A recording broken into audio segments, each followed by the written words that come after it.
You are listening to the dailybreadproject.com. I am your host, Mr. Jonathan Rivera. Yeah, I just called myself Mr. I don't even know why. I am bringing you your daily light, daily nourishment, a dose of positivity to inoculate you from this negative world we're living in.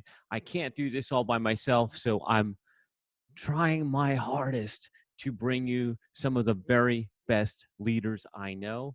And I'm about to pop on right here. Let's see. Yes, he's here already. This guy's a real deal. We got a real champion here today. I'm going to bring him in, bring this live on Facebook, and we are going to rock with it. Let's get this thing going. Make sure Facebook is going to behave today. You better behave live, and then we'll rock into the light with you. Oh, okay. So it doesn't look like it's going to work that way. We'll try one other way, and if not, we'll record this thing and we'll bring it back another. We'll bring it back in recording time. Let's see. It didn't like going to my page, which we've been going to the page for the last couple days, but today seems like it might not work. I'm going to unmute you, Justin. It looks like it might go live. How you doing, brother? I'm doing pretty good. How are you, John? Pretty good. Come on, you got more than that. Dig deeper, man. Dig deeper. You're right. You know, it's a little early, but no, I'm good, man. I'm doing good over here. All right. It looks like we're gonna stream this thing live from my page. So if you're on a computer and you want to share it, it'll be on my personal profile since the page wasn't working, and we're gonna rock with this. Ain't nothing fancy around here. We're just gonna rap, and I'm gonna bring us into this thing. This is the dailybreadproject.com. We bring you daily positivity, daily light, and leadership. In fact, I like to share power, positivity, love, and leadership, and I can't do it by myself. I need to have guests to power up the show, and today I have a stud, Mr. Justin Atherton. Hopefully I didn't mess up your last name, from Confidence Unchained. What is up, my man? How's it going, JR? Are you doing all right, man? No, I'm doing better than all right. I'm here with you, bro. I'm here with you. Oh, I appreciate the intro, man. I appreciate it, JR. Yeah, I'm stoked that you're here, and I actually came up with an acronym for what we do here: bringing the light. And light is leadership in good and hard times. And so that's what makes the champions stand out from everything else. It's easy when times are good. It's easy to be positive and happy and upbeat. But when the market is falling apart, people can't go to work, and everybody thinks they're dying because they got no toilet paper, that's when the real leaders stand out. And you, my friend, are a real leader. So I'm happy that you're here. I really like that. I like that acronym there. You know, I was having a conversation yesterday about being a leader in hard times. So it's very timely, but I definitely like that. Dude, this is all I do. I sit around and name things. I like it. I like it. It's what I do. Apparently, it's one of my unique abilities, man. So let's talk about this. You are working your tail off right now because in addition to your coaching business, your leadership practice, you are also a police officer. Is that right? Yes, sir. In the state of Texas. Yes, sir. Bro, thank you for all the work you're putting in, because I've caught you on these mornings where you're like, damn, it is too early. I got to sleep. You're like not getting any sleep. So you're serving, and I respect that, man. Yeah, I really, I appreciate that. I think the medical workers out there are really on the front line of this thing.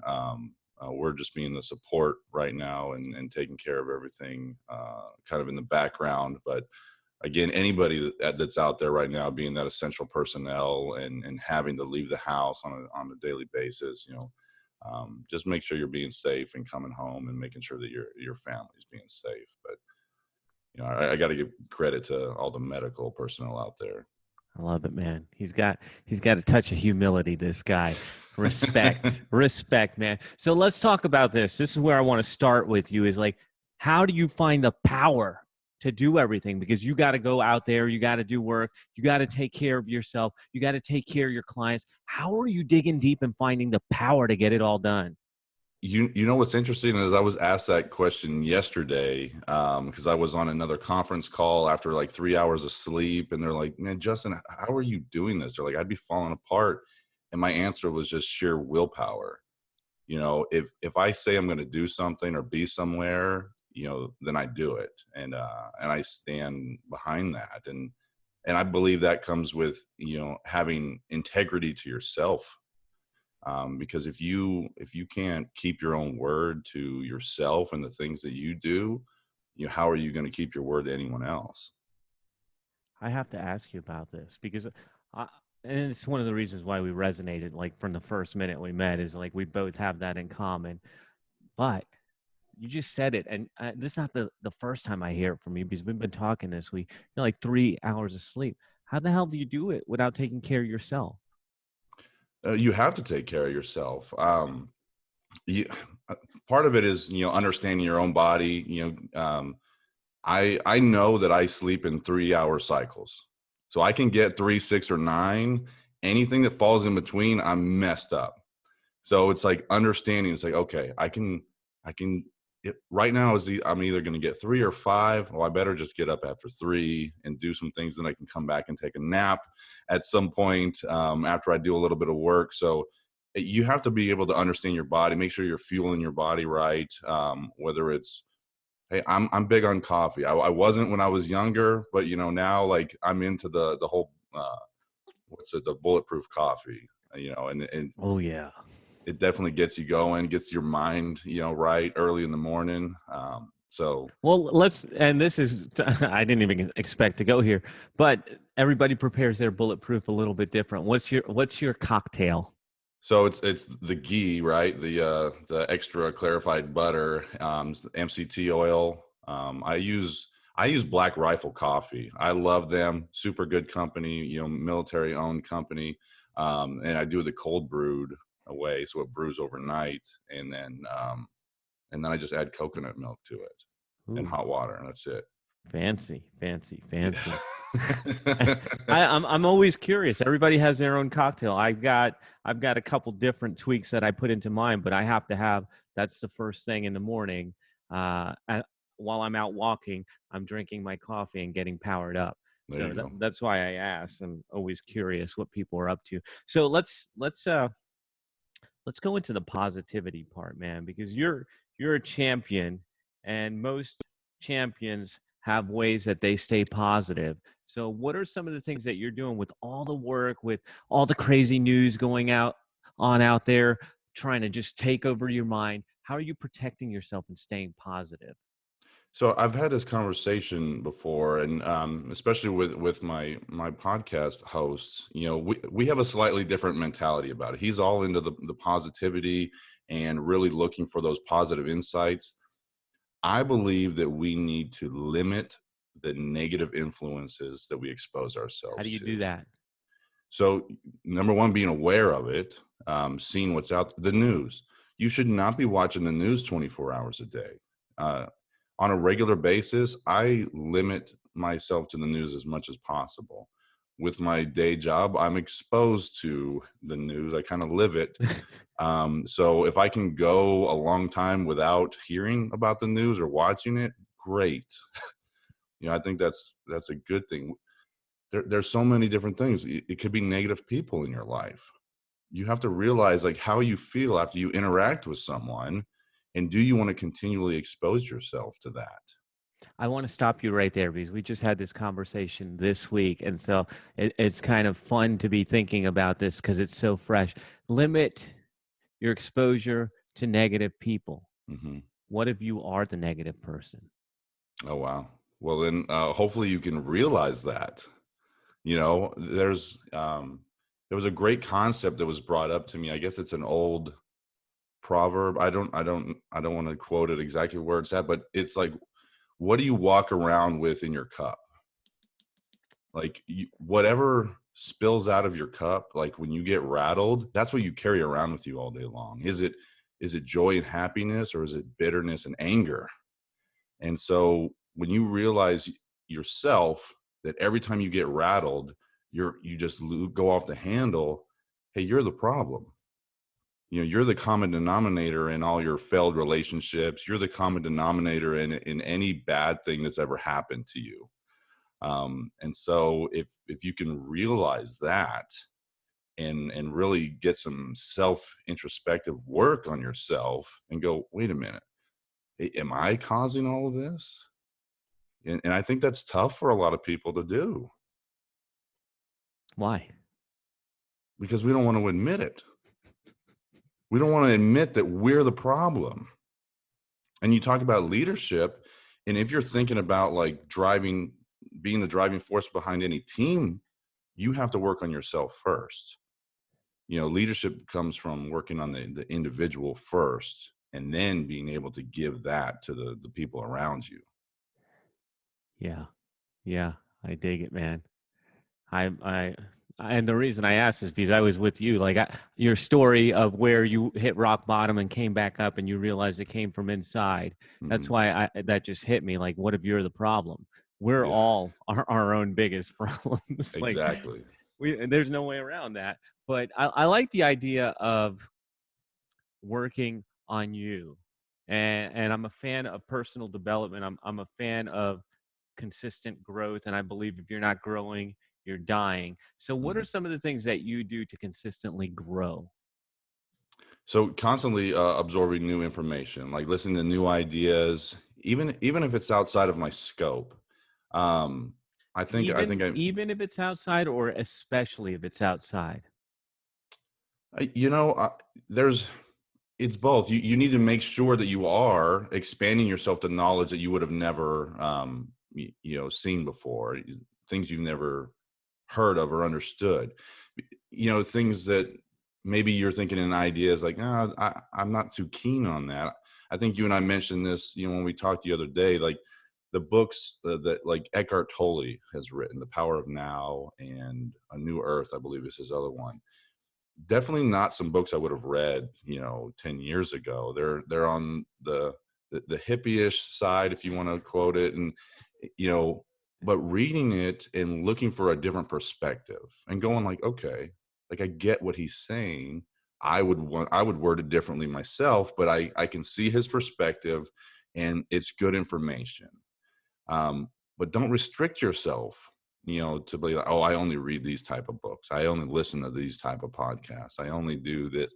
No, you have to expand yourself. So I guess to clarify, I think you're right. You especially, go outside your normal scope.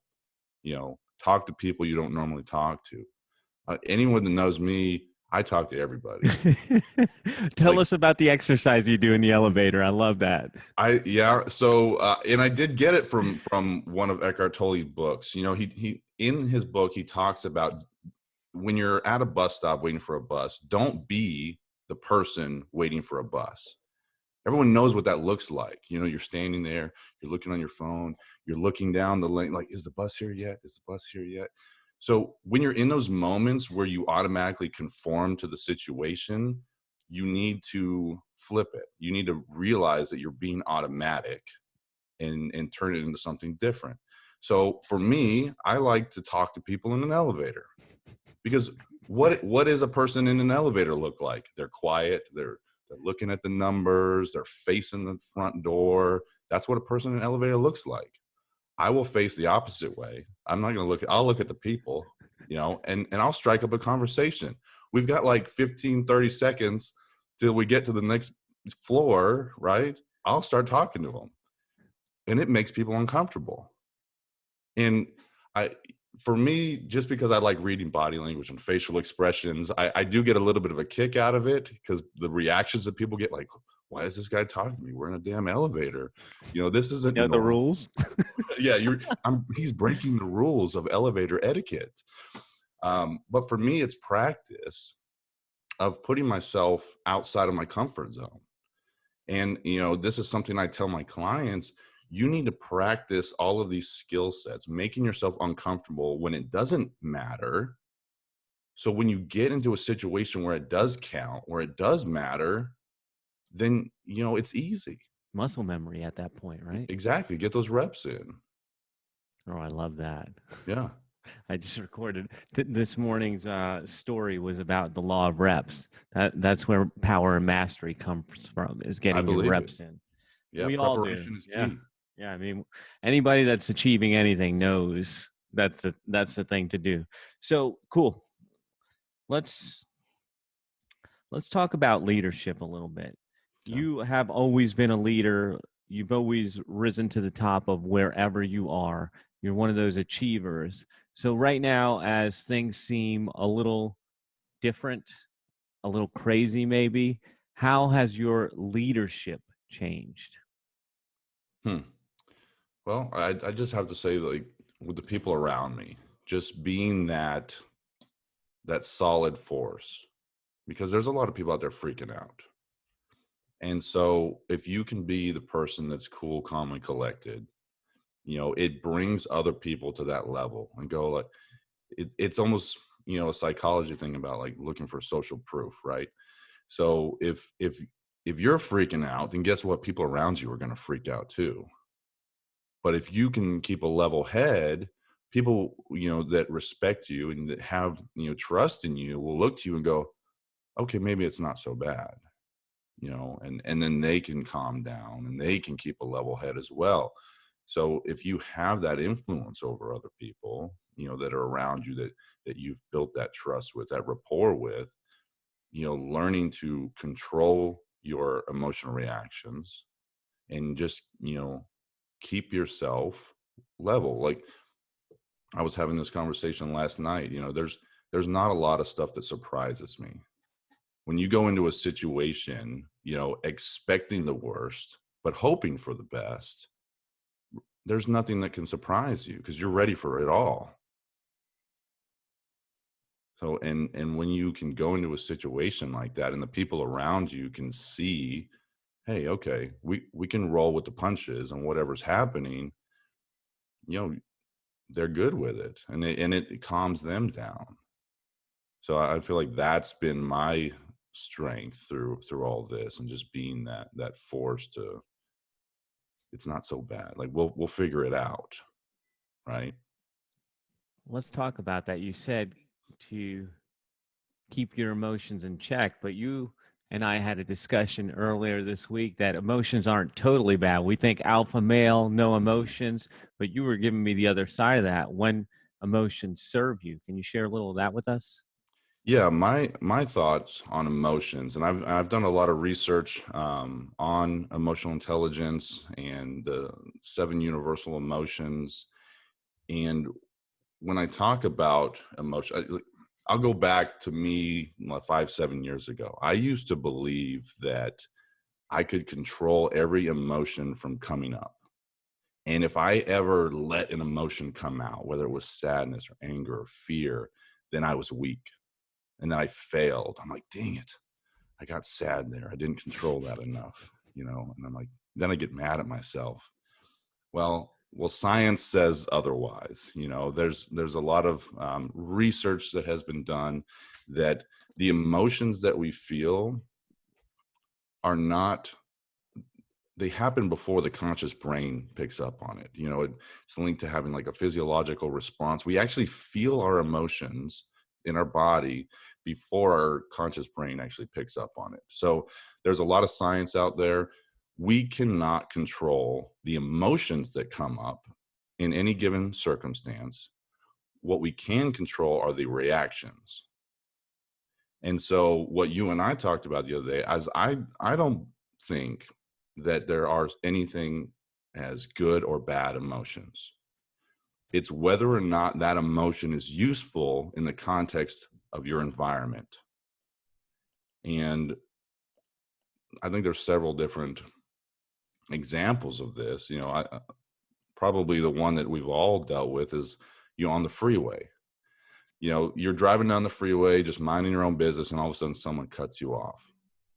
Well, it's almost like a dual thing here. So the fear response kicks in. You slam on the brakes, you swerve out of the way, you miss the accident. So that emotion was useful. You didn't think about hitting the brakes and swerving. The emotion, or the emotion of fear, kicked in, and you reacted before you could think about it. Okay. So that fear in that moment was useful. But what comes after the fear? the anger. You inconsiderate so-and-so, like flipping people Inconsiderate, off. come on. Yeah. You MF. Yeah, you're right. I was toning it down for your show. But that anger kicks in, right? And so we're so angry that this person had the audacity to come in our lane, and they're so, inconsiderate, and they don't care about what I'm doing here. So that anger kicks in. Is that anger useful in that moment when you're driving down the freeway? No, it's not. But there could be moments in your life that anger could be useful. A situation where maybe you have to defend your family. You're getting mugged. And that fear, that anger, they kick in, and you're able to fight off your attacker. Guess what? That fear and anger were both useful in that situation. So it's really about the context of the situation to determine whether or not those emotions were useful. Just like it's not useful to be happy at a funeral. If you're in the back giggling, guess what? Happiness is not a good, it's not a good area for that. The social, norm, you're breaking that. So in that moment, happiness would not be a useful emotion at a funeral. So it's all about the context. Ah, I love the happiness at a funeral, and what a picture that paints, looking like a Right. clown in front of the casket. My gosh. So let's switch gears just a little bit here, and let's talk about the future and what's next. What are you most excited about right now? What is the biggest opportunity that you're seeing? You know, obviously, a lot of the businesses are going virtual. And I've had this conversation with people. It almost seems like this crisis that we're in right now is expediting a lot of that. We've talked about businesses in the past that are slowly moving to being more virtual, and depending on technology. I think this is really going to expedite that process and really ramp that up. Um, for me and my business, most of my clients that I talk to it is virtual already. So I'm glad to be ahead of the curve. I have clients across the U.S. and we either talk on the phone or we talk here on Zoom like this. And I think more people will be all right with that, because I have come across people in the past that were like, well, I want a coach or a consultant that, like, in person. That's a I want thing. some. You're right. It is. People have said that, and it's like, okay, that's fine. Well, good luck to you finding someone in your area. If I have some information, I'll pass it on to you.